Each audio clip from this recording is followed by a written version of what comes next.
Bonjour Rodolphe. Bonjour William. Est-ce que tu peux te présenter en quelques mots s'il te plaît? Je m'appelle Rodolphe Crème, j'ai fait le SCE en 1996. Après mes études, j'ai fait un stage chez Citroën. Et à l'issue de ce stage, je suis parti en VIE pendant 2 ans en Croatie, à Zagreb. Et puis après le VIE, j'ai été embauché par Citroën. Donc je suis rentré à Paris et j'y suis resté 2 ans. J'avais un poste de RDZ, responsable de zone, sur la zone Amérique latine et Caraïbes. Et puis en 2001, j'ai été débauché par un cabinet qui cherchait un RDZ à la Monnaie de Paris, sur la zone Amérique latine et Asie. Et du coup, j'ai changé de poste et je suis donc arrivé à la Monnaie de Paris et j'y suis depuis presque 10 ans maintenant. J'ai un petit peu évolué puisque je suis rentré comme simple RDZ et en 2005, je suis devenu directeur export pour l'activité produits d'art. Alors, quelle est l'activité de la Monnaie de Paris? La Monnaie de Paris, c'est une entreprise qui est très ancienne, peut-être même la plus ancienne au monde, plus vieille même que le Vatican. C'est une entreprise qui appartient à l'État, une entreprise publique, et qui fabrique essentiellement des monnaies et puis aussi des produits d'art. Les monnaies, c'est les euros que tous les Français ont dans leur poche, et puis on fabrique aussi des monnaies de collection en or, en argent, qui sont destinées plutôt à des numismates, à des gens qui font la collection de pièces. On fabrique aussi des décorations, les décorations officielles comme la Légion d'honneur, des bijoux, des médailles, des presse-papiers, et puis également des jetons touristiques. C'est une entreprise qui s'est énormément modernisée depuis, on va dire, 4 ou 5 ans. On a d'abord changé de statut, on était auparavant une des directions du ministère des Finances, comme le Trésor ou le ministère des Budgets. Et puis on est devenu en 2007 une société avec un statut un peu particulier, comme la SNCF, qui s'appelle le statut de l'EPIC. Et depuis 2007, on a énormément évolué, tant commercialement que administrativement.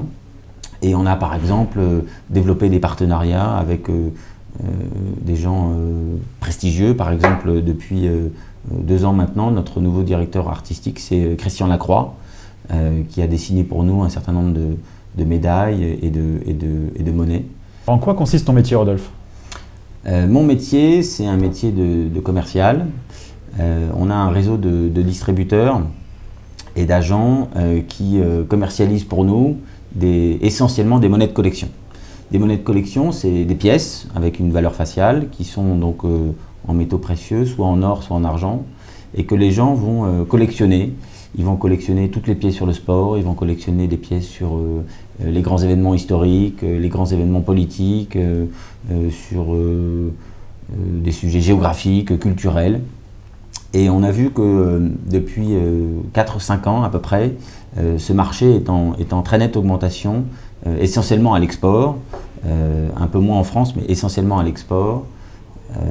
Aujourd'hui, on fait environ 20% de notre chiffre d'affaires monnaie de collection sur la France, donc ça reste un petit marché, et 80% du chiffre d'affaires de la Monnaie de Paris est fait à l'export. Pourquoi on a cette augmentation de notre chiffre d'affaires depuis 3 ou 4 ans? C'est parce que le cours des métaux précieux, et principalement de l'or, a énormément évolué, a énormément augmenté.